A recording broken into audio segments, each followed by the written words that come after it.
Have you ever had one of those nights where everything went wrong, and yet something beautiful happened anyway? Tanisha Harmon stepped out of the black SUV, her heels sinking into a shallow puddle as thunder rolled overhead like a warning shot. Rain poured like it was personal. Her $2,000 trench coat clung to her body, her silk blouse soaked through. The valet took one look at her and flinched. She didn't flinch back. "Get the bags inside," she said, voice clipped but even. Inside the lobby of the Rainier Plaza Hotel, the chandelier sparkled, but the tension around the front desk crackled louder than the lightning outside. Tanisha strode up, her phone now dead, her patience already buried. Reservation for Tanisha Harmon. Penthouse suite. The clerk blinked. I'm so sorry, Miss Harmon. There's been a system issue. Your room was released by accident, and with the storm, we're now completely booked." She stared. "Reassigned," he continued, voice trembling, "to a corporate executive from Munich.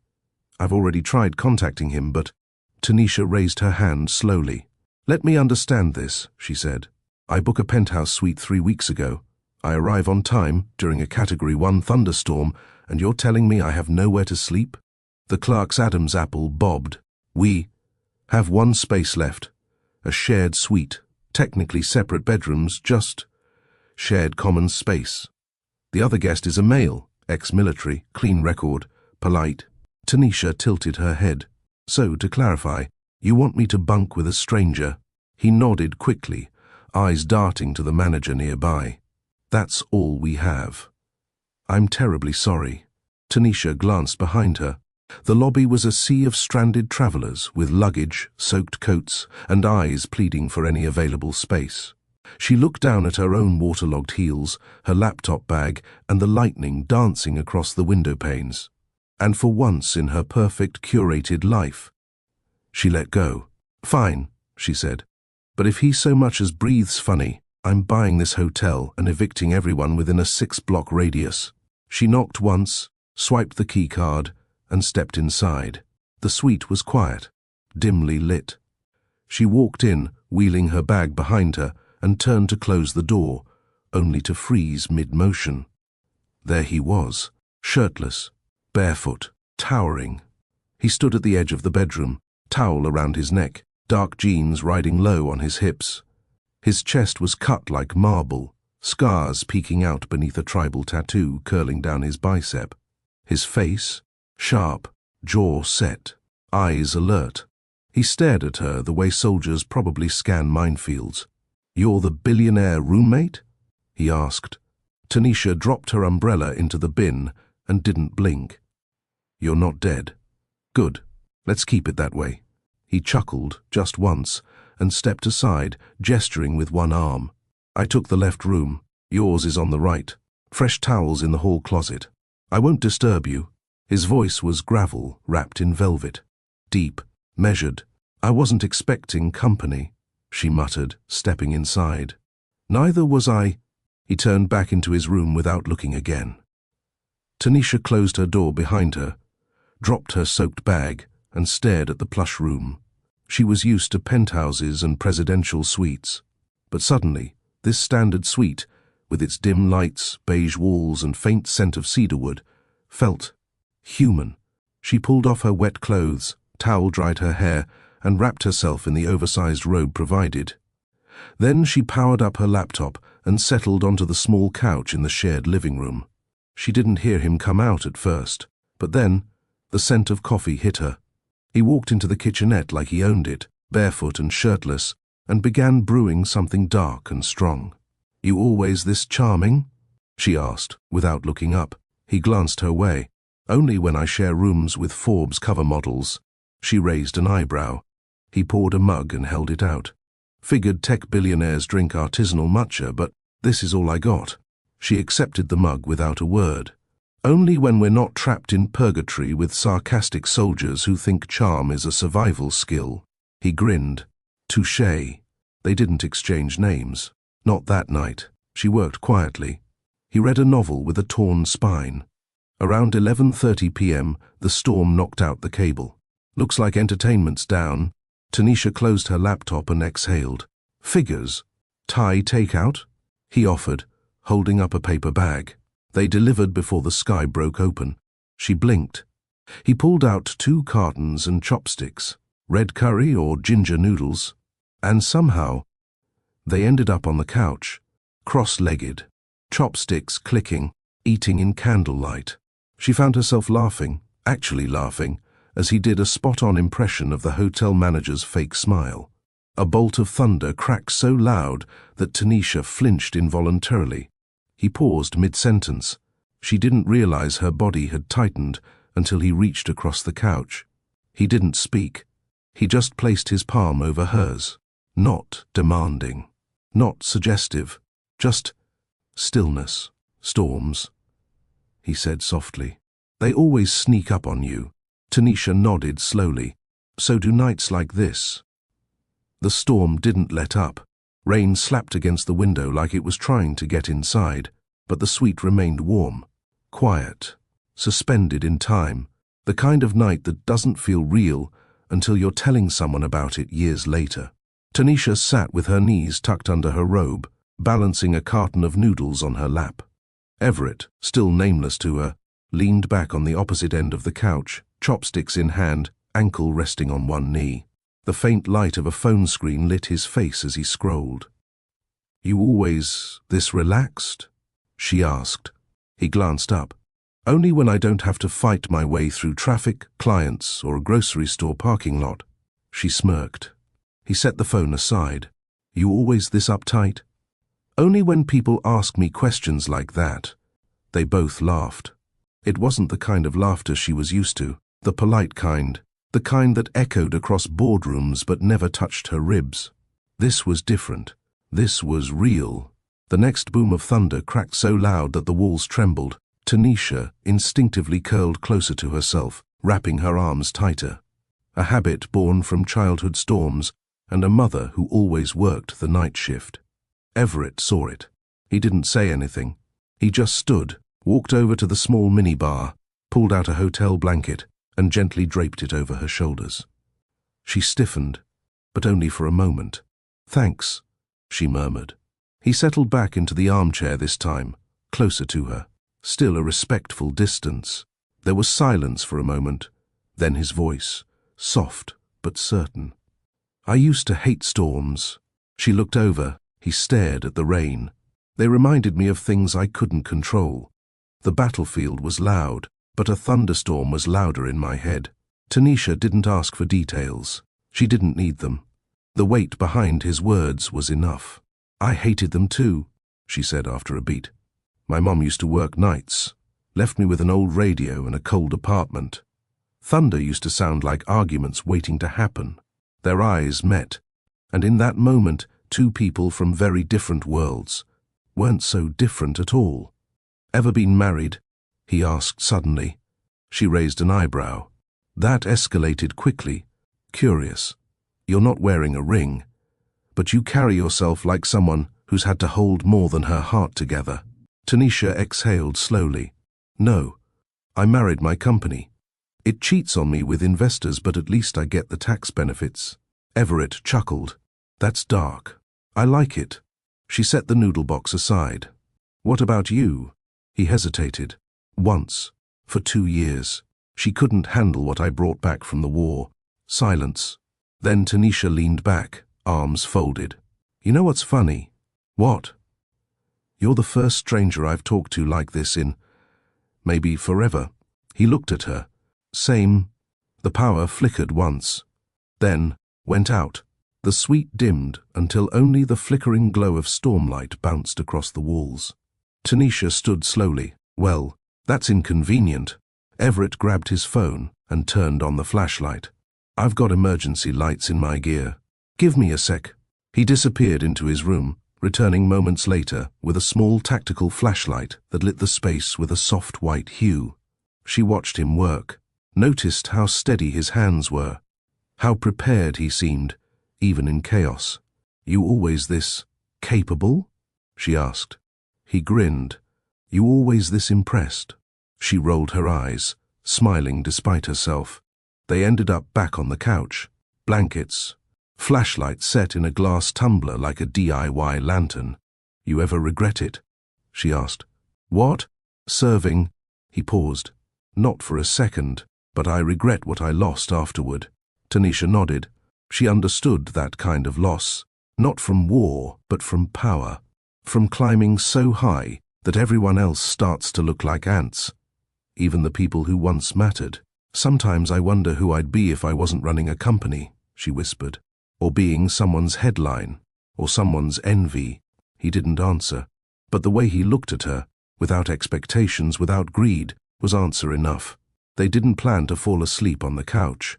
But at some point, Tanisha leaned her head back, eyes drifting, and Everett, seated beside her, watched her breathing slow. Lightning flashed, illuminating her face. Strong jaw, smooth skin, eyes closed like she hadn't rested in years. He reached to adjust the blanket over her shoulder, and then her eyes opened. They stared at each other. Something charged hung in the air. Not lust, not even romance. Something older than that. Recognition. Without a word, she reached up and touched his face. He didn't move.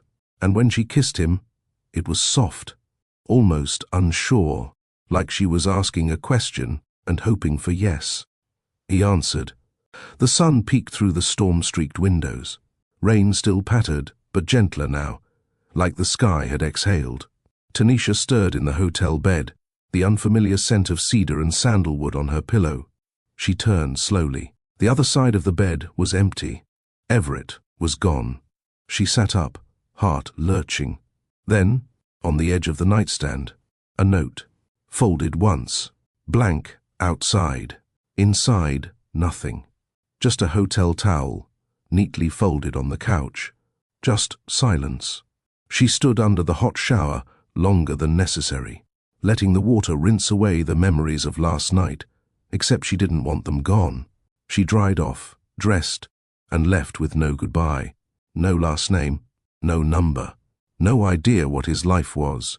Just a memory etched into her skin and, though she didn't know it yet, something far more permanent. What would you do after sharing a vulnerable night with a stranger, only to wake up and find them gone?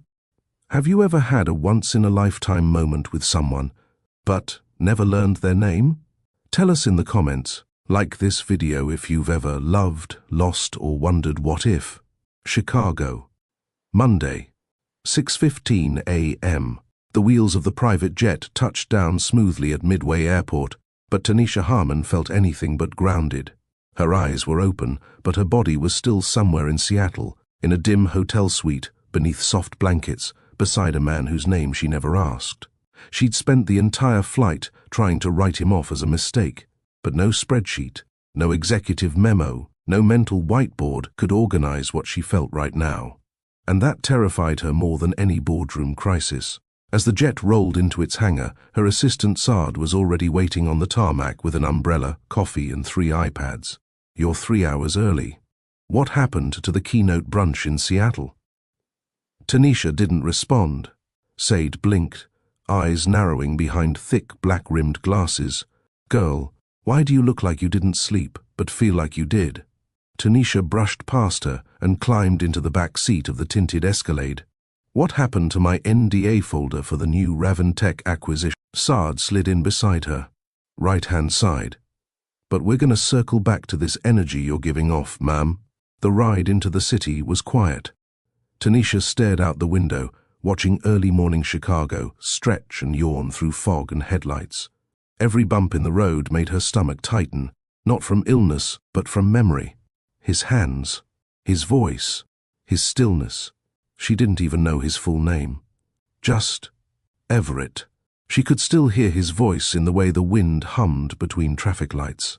By 8 a.m., Tanisha was back inside the Tech Trust Tower, floor 38, private elevator, espresso already steaming on her desk. She slid back into her identity like a glove. Tailored, perfect, untouchable. But something had changed. Because even as her team presented new UX developments and projected third-quarter forecasts, she felt it. That ache, that whisper in the back of her mind, asking, what if that night meant something more?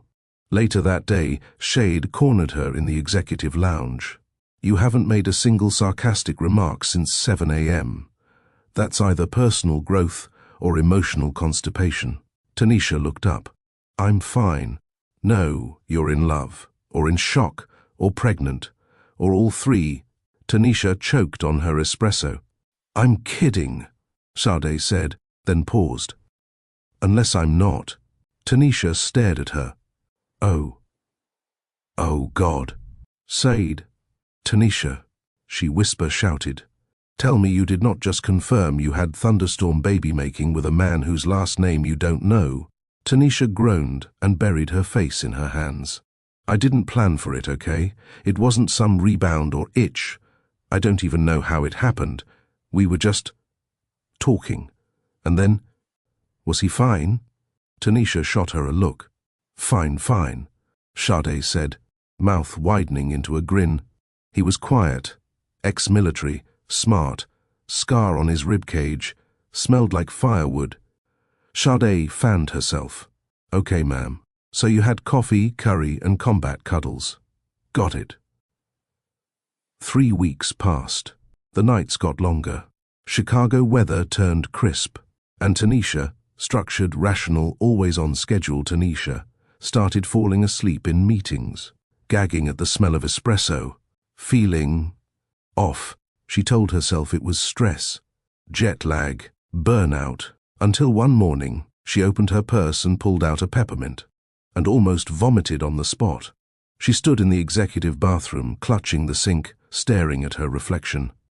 And for the first time in a long time, she was scared. She drove herself to a discreet clinic in the South Loop. No press, no staff, no Sade, just her, alone, waiting. The nurse came back with a folder, her expression unreadable. Congratulations, Miss Harmon. Tanisha sat in her car in the underground parking lot, the engine off. 2 tiny sonograms on her lap, 2 tiny heartbeats growing inside her. She whispered into the quiet, "You've got to be kidding me." And then, like the woman she was, she opened her calendar app and rescheduled the rest of the day. She had work to do. She tried to find him, called the hotel, got stonewalled by policy, checked military databases, but Everett wasn't exactly specific. No last name, no phone number, no email, only one night, and a forever growing inside her.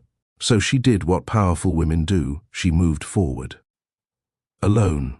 The boardroom was a frozen lake of tension.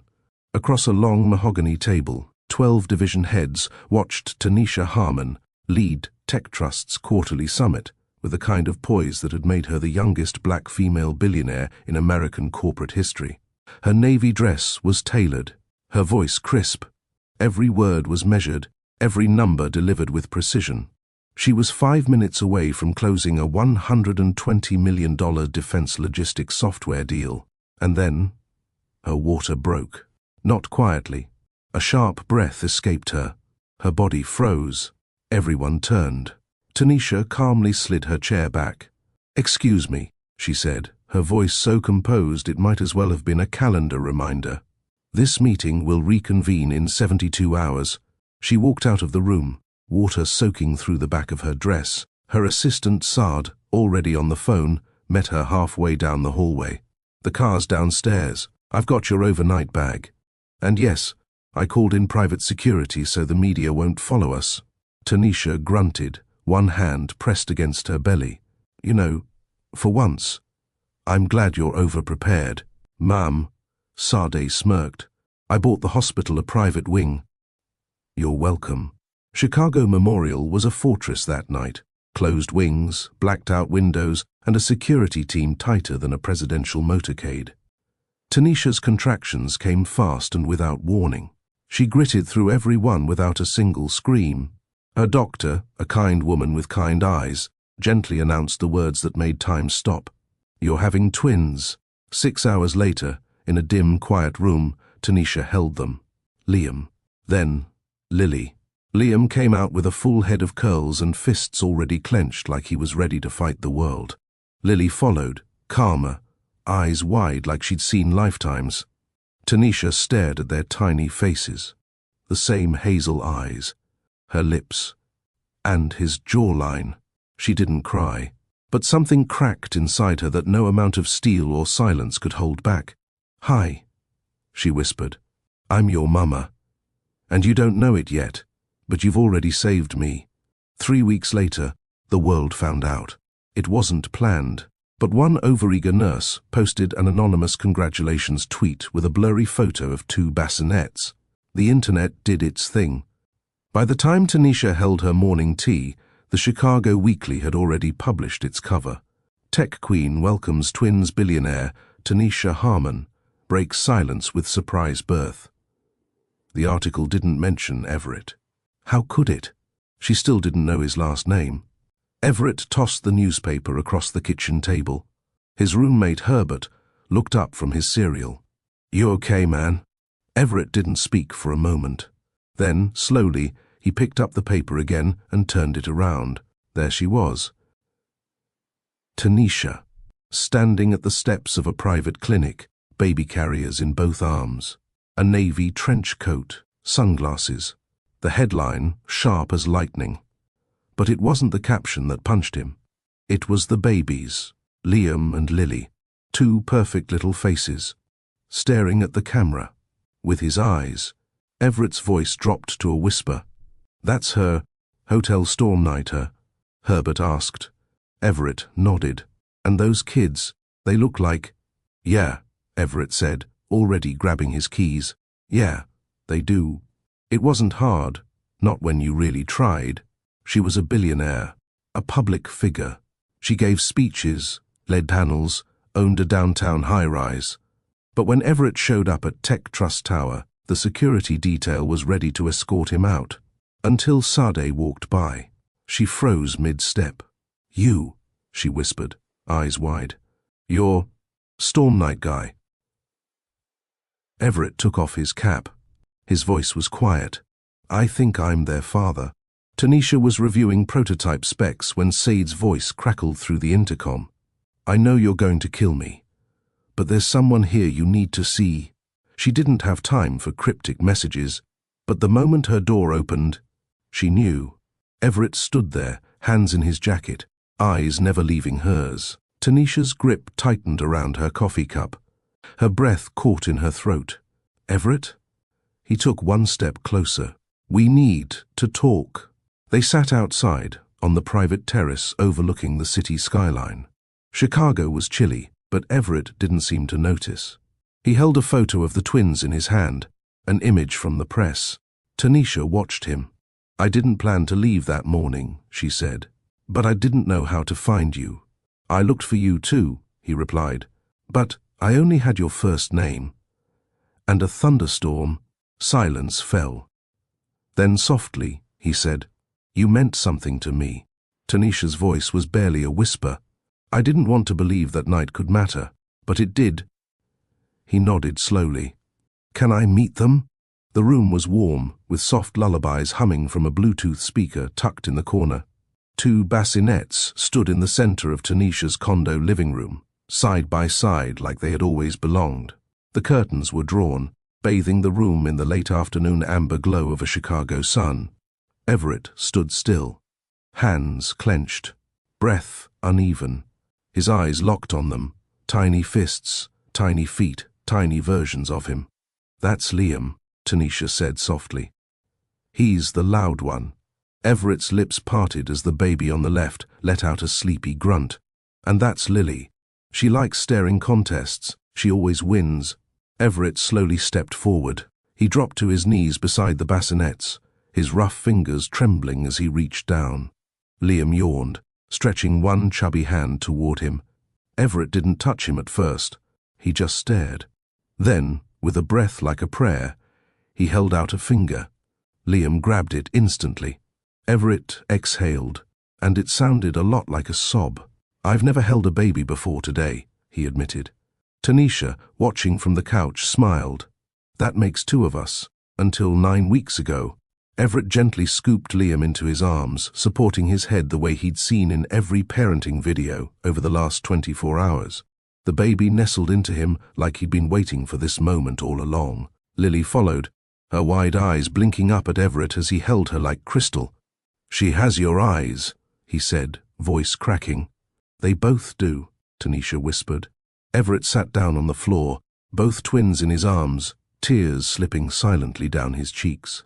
Tanisha lowered herself beside him, cross-legged, her shoulder brushing his. For minutes they just sat, watching Liam and Lily drift in and out of baby dreams, soft breaths rising and falling. Then Everett asked the question that had haunted him since the morning he read the paper. "Why didn't you find me?" Tanisha looked away. "You were a stranger, Everett. I didn't know your last name. I didn't even know if that night meant anything to you." "It did," he said. "More than anything in years. You could have left a note." "So could you," she countered. Silence. "I was scared," she admitted finally. "I've run companies, been on magazine covers, sat on G7 panels, but nothing prepared me for the idea of raising twins, alone." He looked at her. "You're not alone anymore." Later that evening, after Everett had left for the night, promising to return the next day, Tanisha stood over the bassinets in silence. Saad appeared behind her, barefoot, holding 2 warm bottles. "So," she said, handing one over. "Storm Night has a name now." Tanisha nodded. "Everett. He the real deal?" Tanisha paused. "He's present. He showed up. No questions, no drama." Saad sipped her tea. "That's half the battle, girl. The other half, letting him stay." Back in his modest apartment, Everett stood in the kitchen with a beer he never opened. Herbert sat on the couch, scrolling. "So, you're a dad," Herbert said. Everett nodded. "Twins. Man. You went to Seattle for a logistics job and came back with 2 heirs." Everett cracked a smile. "It doesn't feel real." "You gonna be around?" Everett didn't hesitate. "Every day. If she'll let me." Everett stood outside Tanisha's condo at exactly 8 a.m., wearing a freshly ironed polo, jeans, and a nervous smile. His hands held a white box of mini muffins, a pack of baby wipes, and the jitters of a man who'd YouTubed how to hold twins at least 20 times overnight. The door swung open before he could knock. Tanisha stood in joggers, a tank top, her hair up in a pineapple puff. No makeup, no heels. Just her. And she had never looked more beautiful. She blinked. "You're early." Military habit. "Can I come in?" She stepped aside. By 8:25 a.m., Everett was elbow-deep in Liam's first diaper of the day. "I think this thing just growled at me," he muttered. Tanisha laughed from across the room. "Just don't make eye contact with the mess. That's when they attack. You could have warned me. And missed this performance? Absolutely not."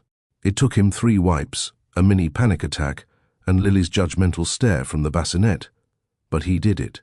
He even high-fived Liam, who immediately peed on him in response. "Welcome to fatherhood," Tanisha grinned. Everett stayed the whole day. He read Brown Bear in his deep baritone. He made bottles. He changed diapers.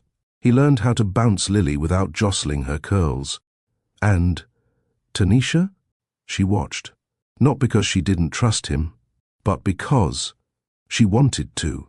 There was something healing about seeing a man stay when he could have run. Something softening about hearing the twins' laughter because of someone other than her. That night, after the twins had been bathed and fed and tucked in, Tanisha poured 2 glasses of ginger tea. They sat on the balcony, a soft breeze sweeping the scent of warm earth through the air. "You're good at this," she said. Everett raised an eyebrow. "Parenting or tea drinking?" "Both." They clinked glasses. He sipped, then exhaled. "I was terrified, you know, holding them, like I'd break something I didn't deserve to touch." "That's how I felt the first night too," she admitted. "I just had to fake being unbreakable." "That's your specialty." She looked at him. "No, it used to be. But right now, I just want to feel." Everett sat forward, elbows on knees. "I'm not perfect, Tanisha. I've made mistakes. I've seen things no human should. I can't promise a picket fence or a picture-perfect future, but I can promise I'll show up every day for them, for you, if you'll let me." She said nothing for a while. Then, slowly, she reached for his hand. "Start by showing up tomorrow." Let's see what happens after that. From her perch in the hallway, Saad watched them through the glass door. She wasn't eavesdropping, not officially. But when your boss starts smiling like that, you get curious. She snapped a photo of Everett holding both twins on his chest earlier. Then she texted it to her best friend with the caption, "Storm Night Daddy, might just be endgame." Tanisha sat at her desk 2 days later, running financials for a new venture. She looked up from her screen and caught Everett, asleep on the couch, Lily curled on his chest, Liam tucked at his side. She stared for a long moment. Then she whispered, "Maybe I'm not alone anymore." Chicago, 7:45 a.m. Everett stood on the L train platform, wind slapping his collar as the brown lines screeched toward him. A battered copy of the Chicago Weekly was tucked under his arm, creased, dog-eared, and reread more times than he could admit. Tanisha Harmon, on the cover, twins in her arms. His twins. He stared ahead at the city skyline, once just concrete and neon to him. Now somewhere in that skyline was his children, breathing, living, cooing, unaware that their father was finally coming for them. The train pulled up. He stepped on, and didn't sit. It had only been days since Tanisha let him into her world, into the nursery, the balcony, the rhythm of bottles and lullabies. But Everett still replayed the moment Lily blinked up at him like she'd always known his face. How Liam, fussy and full of fire, quieted in his arms. And how Tanisha hadn't shut him out, not completely. "You're not a guest," she had whispered. "You're their father. Act like it." So he had. He'd bought books, watched tutorials, texted Said for diaper tips and swaddling hacks. He'd filled a notebook with scribbled parenting notes like he was training for deployment, because in some ways he was. Only this battlefield was domestic, emotional, unforgiving. Across the city, floor 38 of the Tech Trust Tower buzzed with activity. Tanisha walked through the main hall in an ivory suit, heels muted against the custom Italian flooring, her mind far away. She'd just ended a morning call with Singapore investors and hadn't heard a word. Her assistant Sade trailed behind her, iPad in hand. "Board wants a second look at the fourth quarter outreach campaign," Sade said. "Also, your calendar for Friday. Baby wellness check at 9:30, followed by Everett's application meeting at 11. "Application?" Tanisha asked, pausing. "You told him to meet with HR about becoming Liam and Lily's emergency contact. He booked it immediately." Tanisha nodded absently, resuming her pace. Saad squinted. "You okay, boss?" "I'm fine." But Saad wasn't convinced. Everett stepped off the train and into the business district. It wasn't his world. Not really. But something about it didn't feel foreign anymore. Maybe because his future now lived in a corner penthouse at the top of the tallest building on the block. He looked up and exhaled. Here we go. The front desk at Tech Trust was glossy, sterile, expensive. The receptionist blinked up at Everett like he'd grown out of the carpet. "Do you have an appointment?" "Everett. I'm here to see Sade Obiora or Tanisha Harmon. I'm sorry, we don't—" "He's good," came a voice from behind. Saad emerged from the elevator, black slacks, gold earrings, and a folder under her arm. She gave the receptionist a once-over. "He's the father of the twins, the CEO's twins." The woman's jaw dropped. Everett offered a polite nod. Sade led him into the executive lounge. The walls were lined with fresh orchids and framed patents. Everett kept glancing at them, like they might explode. Sade handed him a black folder. "Custody, emergency contact, medical proxy rights. All the boring legal stuff you'll need to sign." Everett looked up. "So, she's really letting me in?" Sade folded her arms. "She's letting you try." A beat passed. "You hurt her, Everett," she added, "not just by disappearing, by existing only in memory while she raised 2 kids alone for 9 months. She never even said your name until 2 weeks ago." Everett nodded slowly. "I don't blame her. I'd hate me too." Shad's eyes softened. "Then maybe, don't make her regret letting you back in." That afternoon, Everett arrived at the condo with a bag of essentials and baby-safe thermometers, a box of Tanisha's favorite ginger cookies and two tiny custom onesies, with Storm Maid embroidered on the front. He knocked gently. The door opened. Tanisha's face was tired, but soft. "You brought cookies?" "And gear. I Googled everything they said I didn't know." She blinked, then stepped aside. "Come in." The twins were napping in their swings, gentle music humming.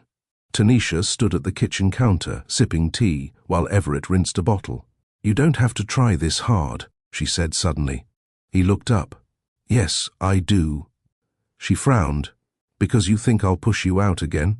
"No," he replied, "because I didn't do anything for 9 months. And I don't get to skip chapters." Tanisha set down her tea. "That's the most honest thing anyone's ever said to me." The doorbell rang.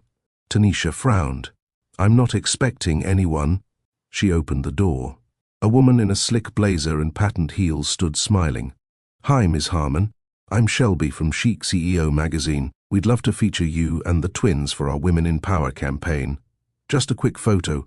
"Absolutely not," Tanisha snapped. Everett stood behind her, jaw clenched. "This is a private residence. I'll just grab a few candids." Everett stepped forward. "Ma'am." "Leave." The woman faltered, eyes bouncing between Tanisha and Everett, then turned and scurried off. Tanisha closed the door and locked it, then turned around slowly. "You didn't flinch," she said. "You had fire in your eyes," he answered. And then they laughed, together, like wind through an open window. That night, Liam coughed, a short burst that sent Tanisha bolting upright. She reached him first, scooped him, checked his forehead. "It's warm," she whispered. Everett was already dialing the pediatric line. "He's breathing okay. No wheezing. But it's better safe than sorry." They bundled Liam into a tiny coat. Everett drove them to the clinic. Tanisha sat in the back, murmuring to Liam the entire way. It was nothing serious, just a mild fever, overstimulated, slight congestion. But Everett never left his side in the exam room. Tanisha watched him hold Liam's hand like it was made of gold. "I wasn't even sure I'd be a good mother," she said softly. "Now I can't imagine doing this alone again." He didn't speak, just smiled at her. And that said more than words ever could. 2 days later, downtown Chicago, the sound of heels on marble echoed as Tanisha and Everett stepped into the atrium of the Four Seasons Conference Center. The Tech Trust mid-year investor briefing was moments from starting, and every major outlet in finance media had someone in the room. Everett, now suited in charcoal and navy, stood behind her, not as a bodyguard, but as something new, a steady presence, a father, a partner in progress. Tanisha adjusted the lapel of her cream blazer and paused just before the press doors. "You ready?" she asked, not looking at him. "You." He countered. She gave him a sidelong glance. "Let's see who blinks first." They entered together. Cameras clicked immediately. Whispers filled the air. Everyone recognized Tanisha Harmon. But the man beside her, he wasn't on any Forbes list, not a board member, not a known quantity. And he was holding the baby carrier, with Liam inside, softly snoring in a tiny Tech Trust onesie. Tanisha took the stage. Everett slid into the front row beside Sard, who cradled Lily. A reporter leaned over. "Is that the father?" Sade raised a brow. "Is that your business?" She stood before the screen, her voice strong and unshaken. "You've all seen the headlines. Yes, I became a mother. Yes, it was unexpected. But here's the truth. My family didn't subtract from my strength. It refined it." Murmurs spread like ripples. The future of leadership isn't rigidity. It's balance. It's love and logic. I'm building Tech Trust for the world my children will inherit. And that makes me more focused than I've ever been. Applause erupted. Behind her, Everett smiled. Liam stirred in his sleep, then cooed. As they exited, Everett noticed a sharply dressed man lingering backstage. Tailored pinstripes, designer watch, phone in hand. "Tanisha," he called out. She turned, her face tensed. "Andre." Everett's posture straightened slightly. Andre stepped forward. "You look incredible. And the babies. Wow. I didn't expect to see you glowing with twins on your hip. Everett stepped up beside her. Andre's eyes flicked over to him. And you are? Everett. A long silence. Oh, Andre said lightly. I thought you weren't into average. Tanisha's voice cut like glass. I was never into men who cared more about headlines than holding my hand. Andre smirked, but retreated. Well, congrats on the glow-up. Hope it lasts. Everett didn't say a word, but he didn't need to. He was still standing there. Back at the condo, Tanisha kicked off her heels and collapsed onto the couch. Everett carried both twins into the nursery and returned with ginger ale and a warm compress for her neck. He was your ex? Andre? Yeah. Harvard grad, VC-funded hotshot. Loved my ambition, until it outgrew his ego. Everett sat beside her, resting the compress gently behind her neck. He seemed smug. He always does. He used to call me intense. Said no man would ever stay. He was wrong. Tanisha didn't speak for a moment. Then she leaned over, head on Everett's shoulder. You stayed. The next morning, Tech Trust's PR line blew up. An anonymous source had tipped Business Today Weekly that the father of Tanisha's twins was a military nobody with no financial stake in her company. The headline? Storm Night strikes again. Is CEO Tanisha Harmon too smart for this man? Tanisha read it on her phone while breastfeeding Lily. She didn't flinch. Sade stormed in. We need a formal statement, a correction, or a cease and desist. Tanisha held up a hand. We don't respond to baseless insecurity. Still, you sure you're okay with the world calling him beneath you? Everett entered the room just then, burping Liam over his shoulder. Tanisha looked over at him. Then back at Sade. They're not calling him beneath me. Then who? Tanisha gave her a smile. Themselves. That night, Everett sat on the balcony, cradling a cup of lukewarm tea. Tanisha joined him with a blanket wrapped around her shoulders.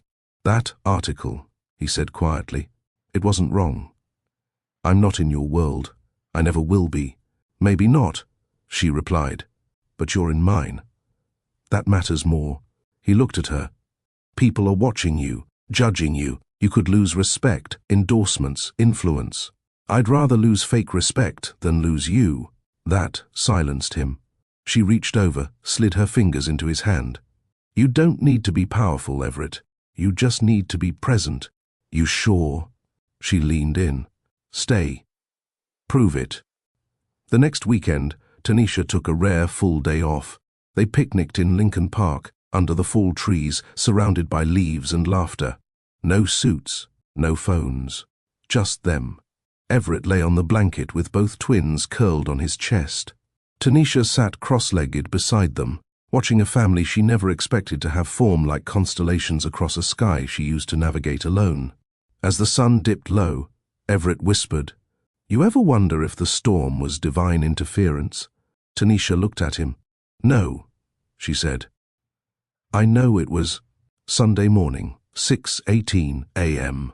The city hadn't woken up yet, but Everett had.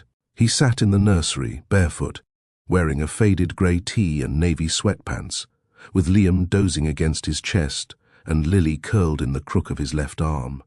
The twins had fallen asleep during the bottle handoff at 4:45 a.m., and instead of returning them to the crib, Everett just held them.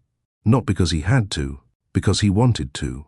Because these two tiny humans, who looked like him, breathed like him, yawned like him, were the first things in his life he wanted to build around, not escape from.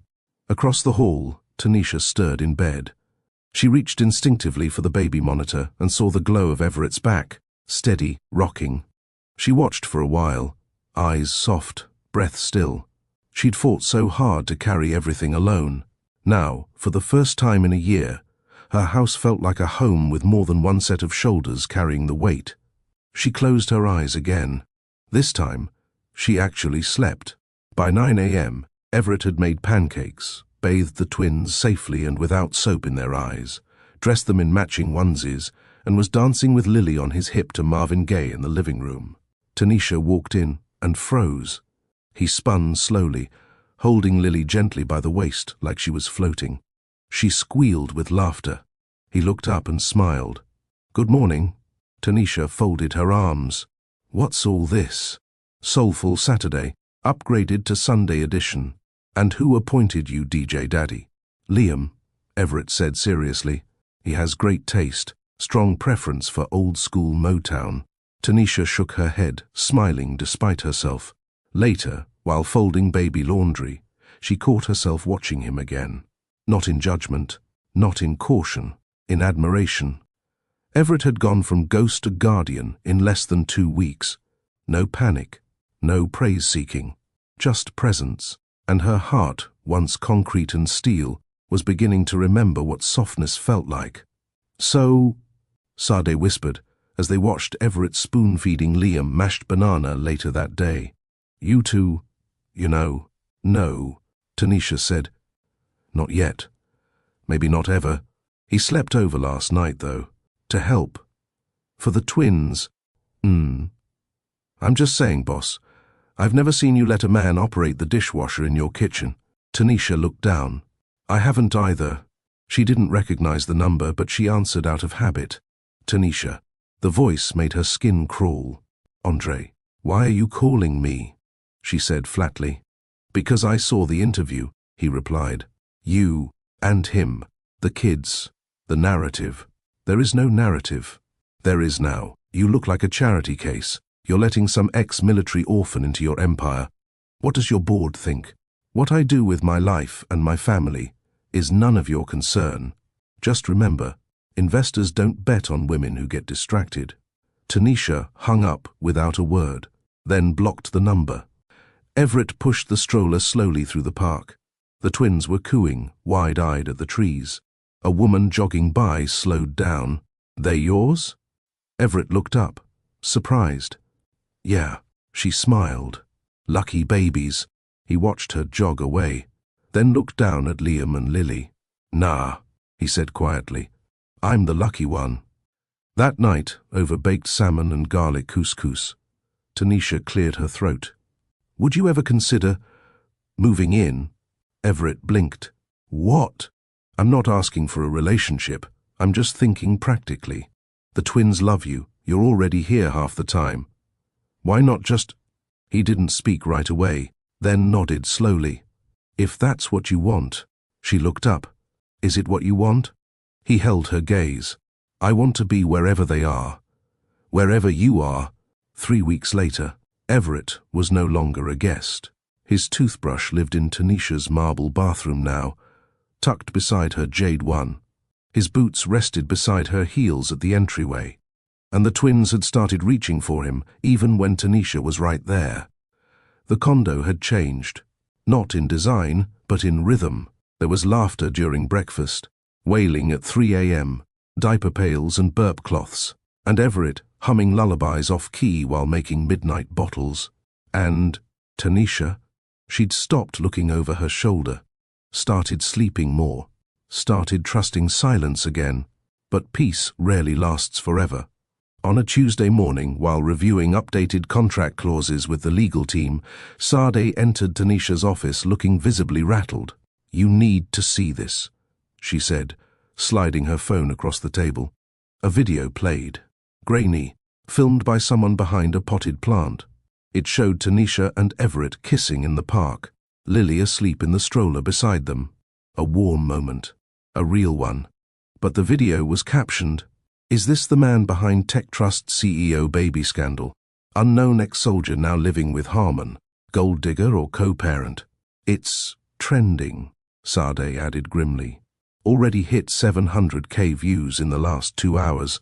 Tanisha's face went stone cold. She tapped her fingers once, then said nothing.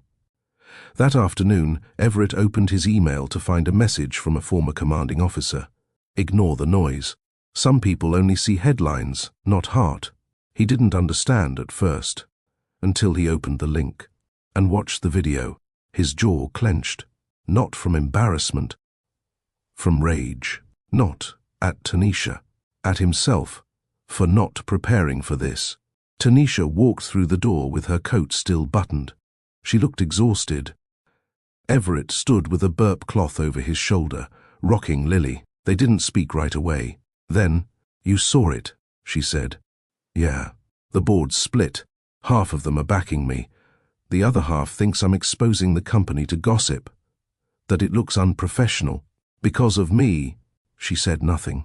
That silence hit him harder than shouting would have. That night, Everett packed a small bag. Tanisha found him in the guest room, folding a t-shirt. "What are you doing?" "Giving you space. I don't want to be the reason you lose anything." "You're not. You didn't say that earlier. Because I didn't want to say the wrong thing. You could have said, 'Stay.'" Tanisha's voice cracked. "I wanted to." Everett closed the zipper. "But you didn't." He kissed Lily's forehead, whispered to Liam, "Be good, take care of your sister," then walked out the door with the same silence he entered her life with. The moment the door shut, Tanisha collapsed against the kitchen island. The tears came fast, hot, unstoppable. Sade arrived minutes later to find her on the floor. "Boss?" Tanisha looked up, voice hoarse. "I sent him away." She remembered that hotel night again.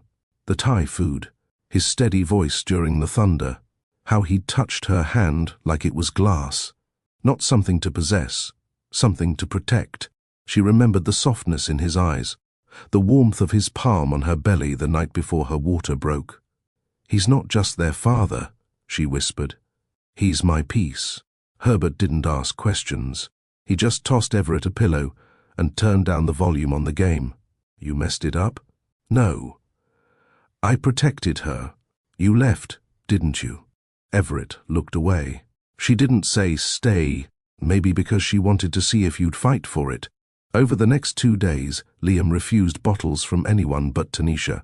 Lily cried herself into a hoarse little rasp every night after 8. Their routine cracked like ice under weight. Tanisha tried to stay strong, but babies don't lie. They knew someone was missing. At the end of the week, Tanisha took the stage at a Women in Tech panel hosted by The Atlantic. Midway through her address, she paused. Then she closed her notes. "Let me tell you what I didn't plan for." The room quieted.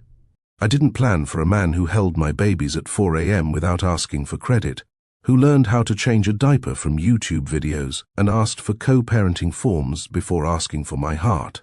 Murmurs filled the room. Tanisha met the eyes of every woman in that audience. "And I didn't plan to fall in love with someone who wasn't on my vision board, but was exactly what my soul needed." Applause began low, then built. By the time she stepped off stage, the video had gone viral. Have you ever walked away from something good because you were afraid of what people would say? Is love worth fighting for, even when the world doesn't understand it? Drop your story or reflections in the comments. Like if this chapter stirred something in your heart. Subscribe to Mr. Charles Stories. Everett's fists hit the heavy bag in steady rhythm. Whump, whump, whump. Sweat poured down his back, soaked his shirt, blurred the edges of his vision, but the words played louder than his pulse. "I didn't plan to fall in love with someone who wasn't on my vision board, but was exactly what my soul needed." Tanisha's voice. He'd watched the clip 20 times. Couldn't look away. Couldn't stop the ache in his chest that grew each time she looked into the crowd and spoke her truth. Because it wasn't just a speech, it was a call.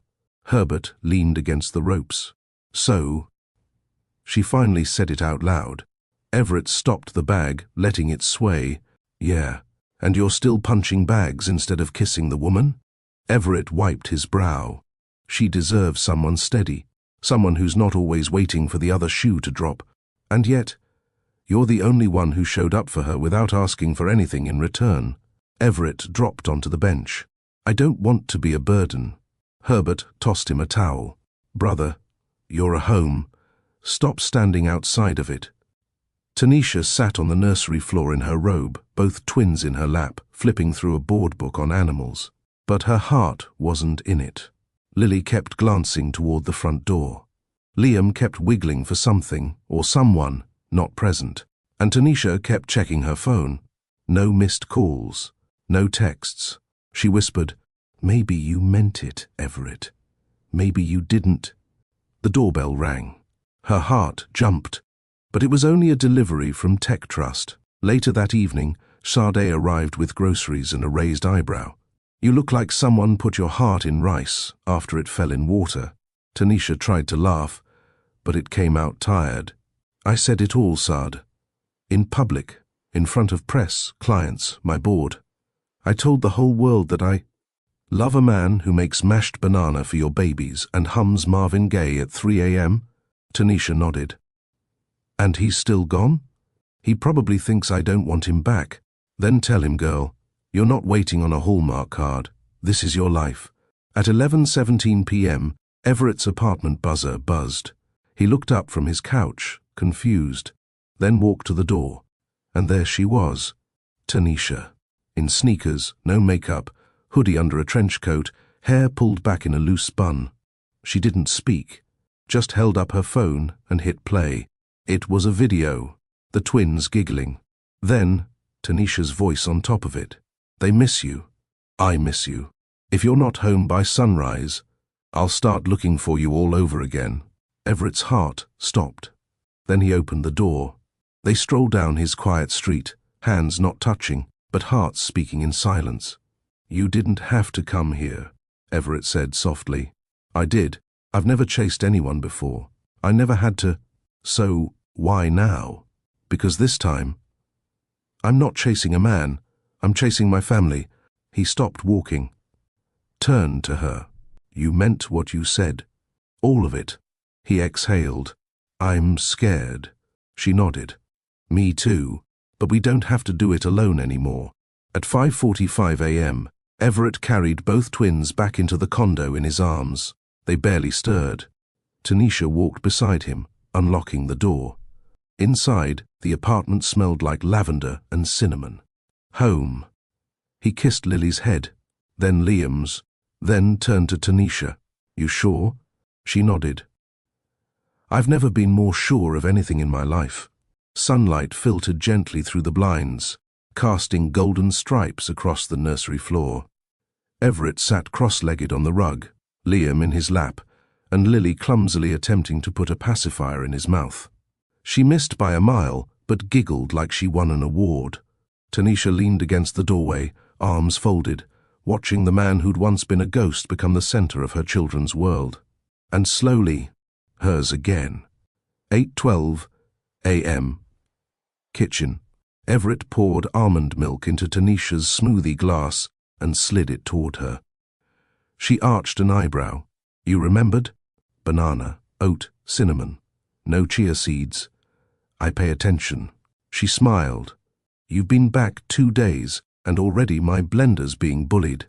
I'm just saying, no baby mama of mine's gonna run on fumes. Tanisha choked on her sip. Excuse me? Everett chuckled. You heard me. Tanisha's phone buzzed with an event reminder. Everett, 3 p.m. Appointment at J&L Jewelers, private room reserved. She frowned, confused, then turned to see Everett tossing on a jacket, car keys in hand. Where are you going? Errand. Be back before dinner. Need anything? Just you waiting here when I come back. He kissed her on the forehead and disappeared down the hallway. The private room inside J&L was quiet, plush, dimly lit. Everett stared at 3 open boxes. Each ring was different. One was sharp and classic. Another was vintage. But the third, twin sapphires wrapped in a protective halo of tiny diamonds. One sapphire was deep blue, Liam's birthstone. The other, soft pink, Lily's. Between them was a single clear diamond, not too big, not too loud, but solid, timeless. That one, Everett said. The jeweler smiled.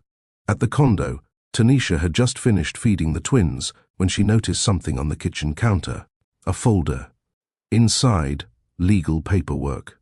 Everett had transferred a portion of his military pension into a custodial trust for the twins.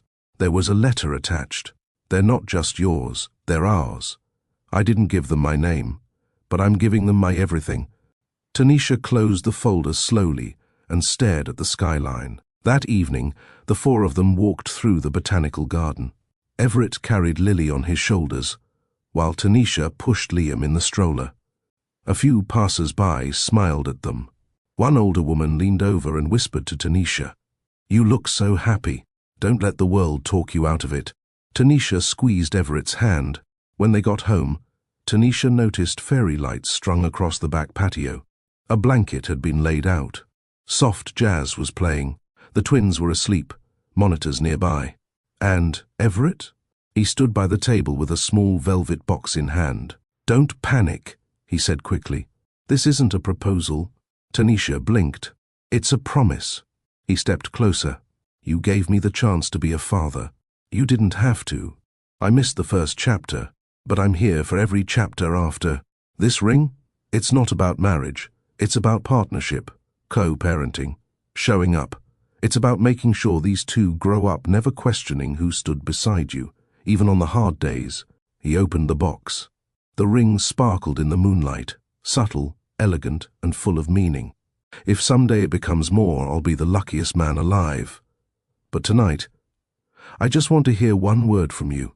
Tanisha didn't speak. She reached forward, slipped the ring onto her own finger, then whispered, "Yes." The city was waking, but inside Tanisha's condo, the world was still. Soft baby breaths filled the nursery. The sun spilled golden across the blanket Everett had slept under on the living room couch, except the couch was empty. Tanisha blinked, sat up, and padded quietly into the kitchen. There he was, Everett, shirtless, barefoot, standing at the sink, washing a single bottle, while humming, "Ain't No Mountain High Enough." She leaned on the wall and watched.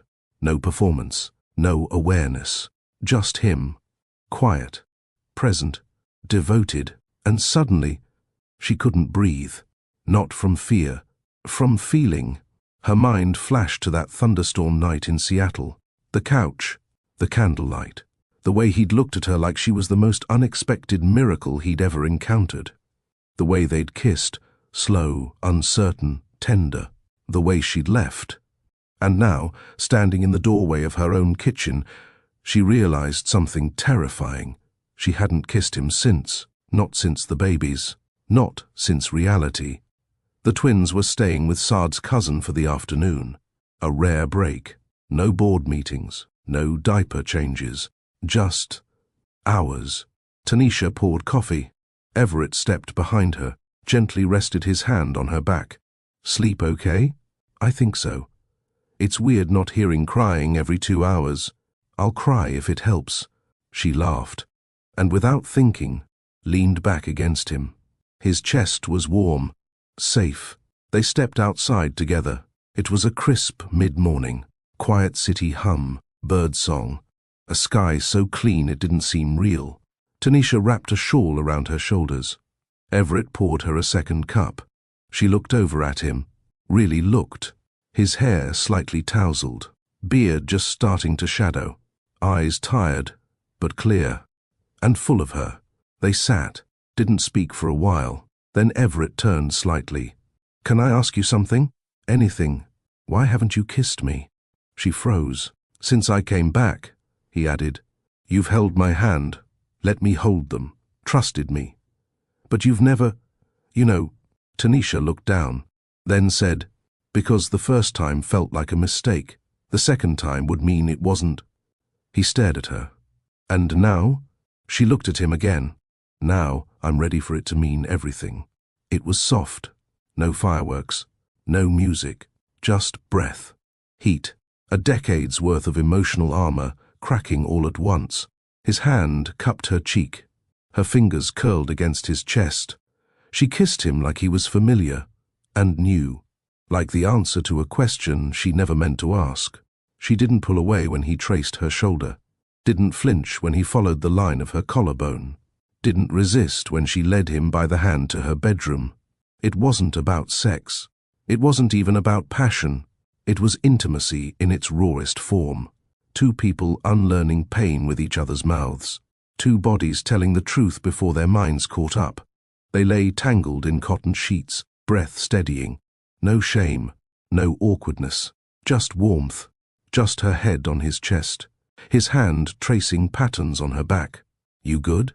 he whispered. "Yeah," she murmured.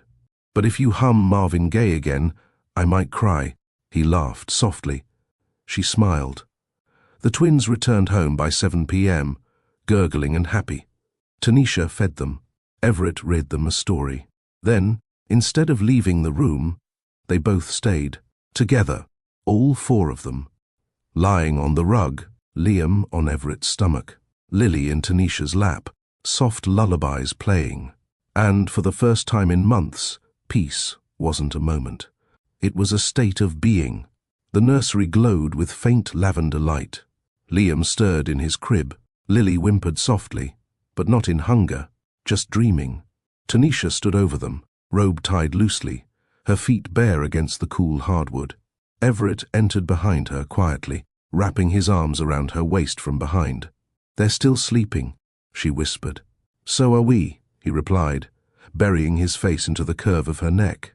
Tanisha turned in his arms and looked up. "You staying?" "Always." They kissed again. No hesitation this time. Just home. Everett had started taking early morning shifts with the twins. He kept a calendar on the fridge titled Team Twin Ops. Each task, diapers, bottle warm-ups, tummy time, was assigned like a military schedule. Tanisha teased him for it, but deep down, it made her heart flutter every time she walked into the kitchen and saw 7 a.m.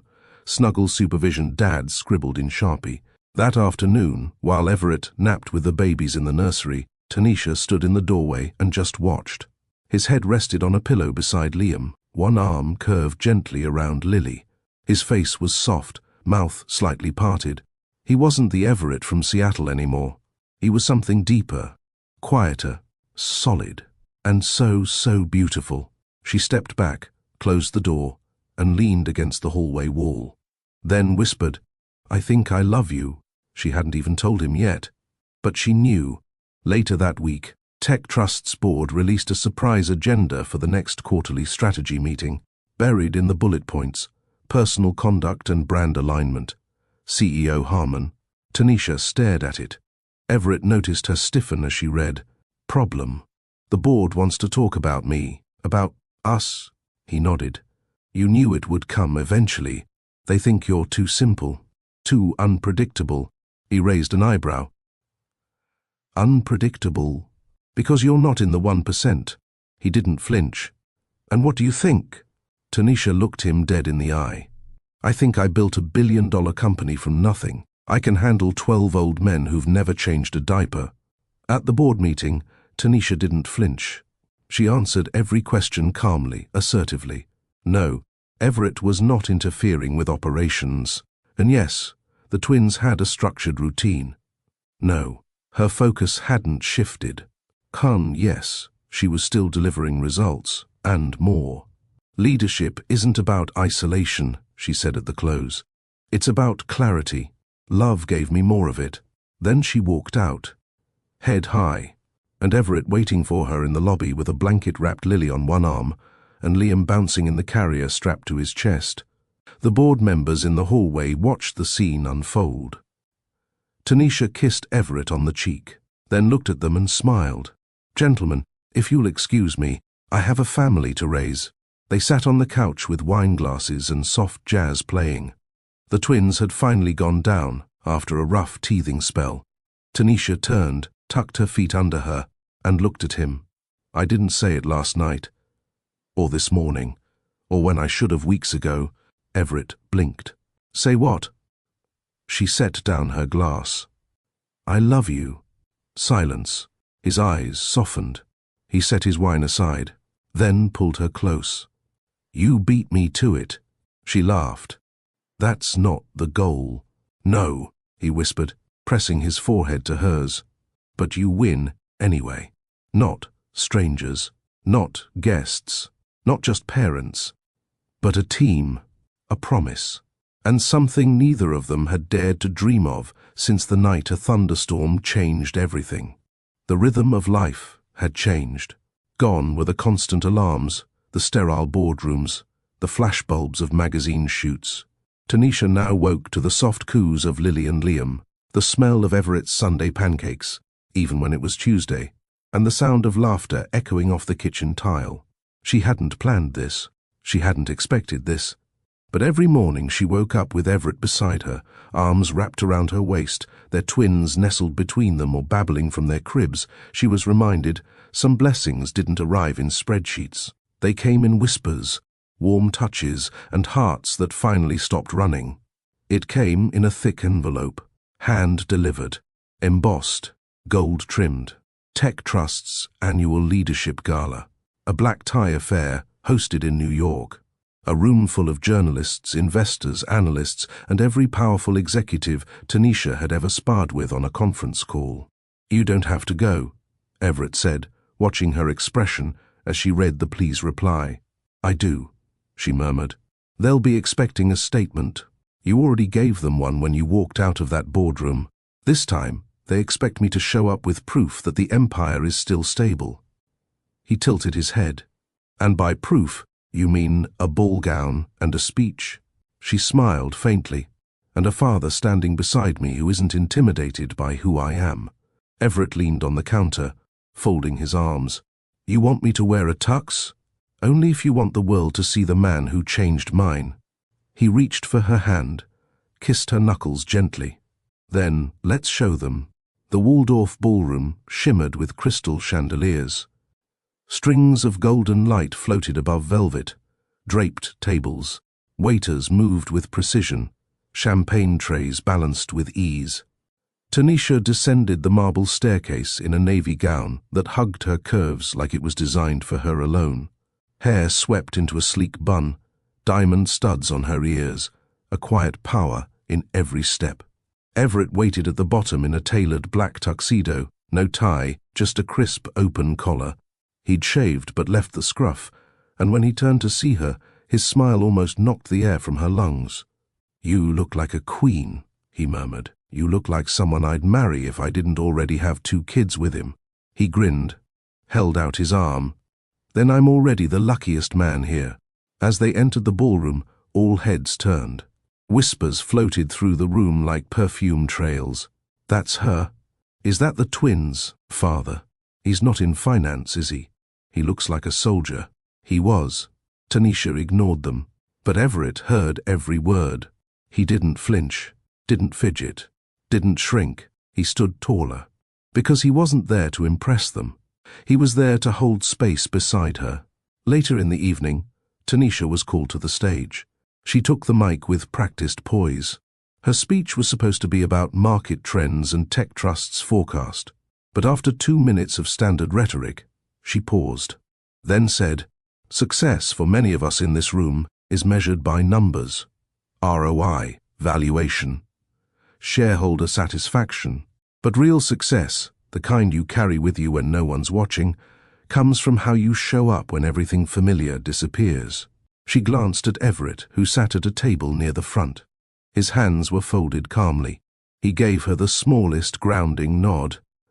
"9 months ago, I shared a room with a stranger, not by choice, not by design, but because a hotel messed up and I was too tired to argue. That night, I met someone who didn't know my net worth, who didn't care about my titles, who made me laugh for the first time in years." She paused. "I didn't know then that he'd give me the 2 greatest gifts I've ever received, my children, or that he'd give me something rarer, peace." The crowd was silent. Not a breath, not a whisper. So when people ask what makes a CEO strong, I say this: learning to let your guard down, letting love in, being vulnerable enough to receive what the world is trying to hand you, even when you're not asking. Applause erupted, a standing ovation, but Tanisha only looked at Everett, and he looked back like she was the whole galaxy. They walked through Central Park in the cold, hand in hand. Snow dusted the trees like powdered sugar. Tanisha leaned into his arm. "I've never said any of that aloud before. You didn't have to. I already knew." She stopped, turned to face him under a vintage street lamp. "You think we're crazy?" "Oh, absolutely." He grinned. "But we're the kind of crazy that builds something that lasts." She leaned in. He kissed her forehead. "Let's go home," she whispered. "To Chicago?" She shook her head. "Wherever we are together, that's home." Back in their Chicago brownstone, the twins squealed when they saw their parents at the door. Liam immediately reached for Everett's watch. Lily demanded to be held by Tanisha, then promptly slapped Everett's cheek for attention. Tanisha laughed. "Your daughter's got attitude. She gets it from her mama." They exchanged a look, and 1,000 conversations passed in silence. Love, real love, was messy, loud, exhausting, but it was theirs. The backyard hadn't changed much, at least not in design. The old oak tree still leaned slightly toward the fence. The cobblestone pathway still twisted like a ribbon between the garden beds, but it felt different now, because now it echoed with the sound of children's feet.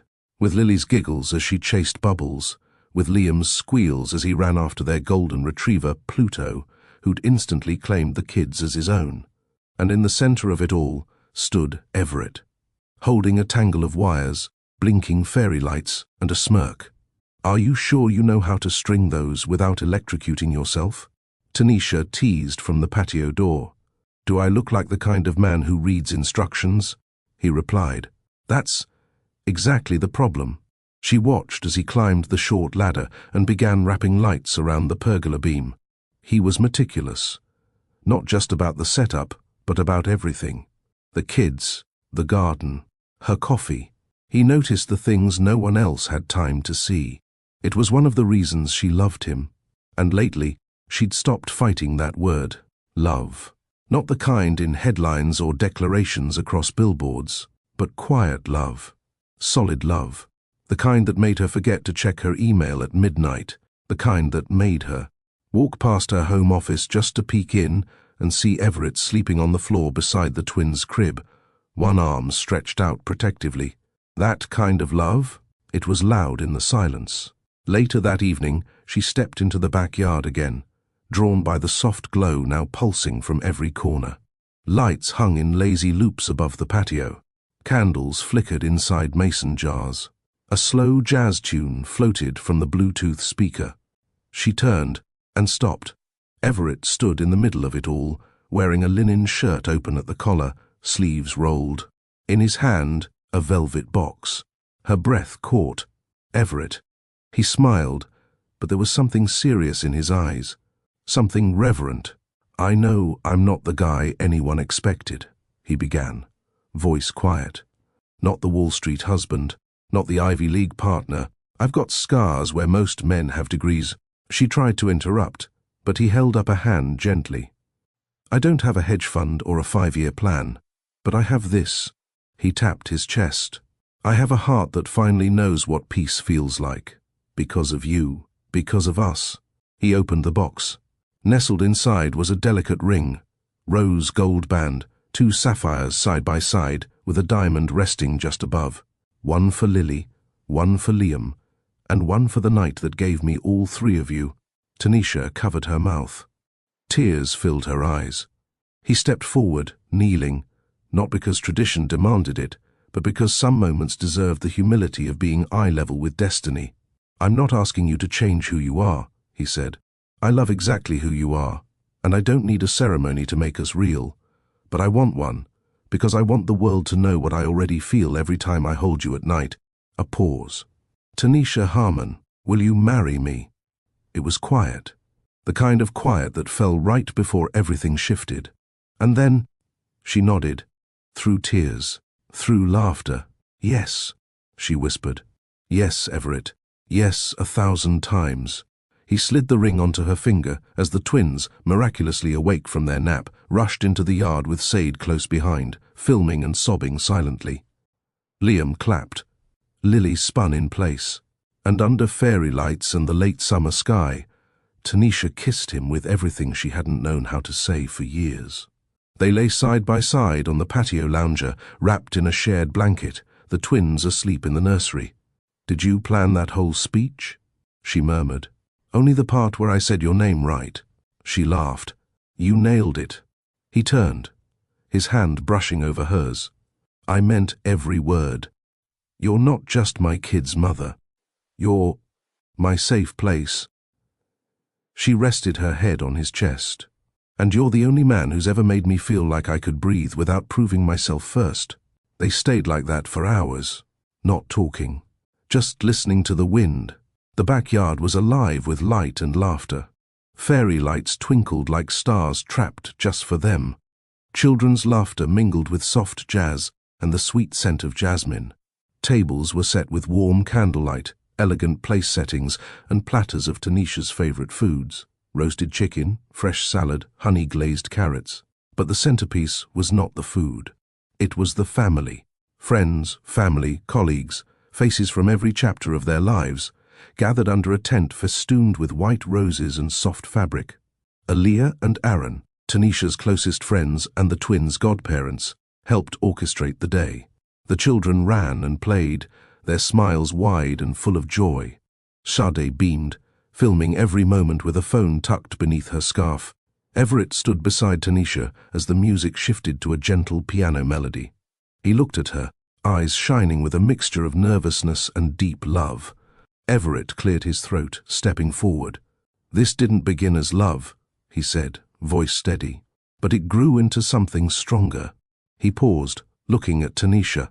"Something truer." He reached into his pocket and pulled out a ring, a new one, simple and elegant, symbolizing their journey.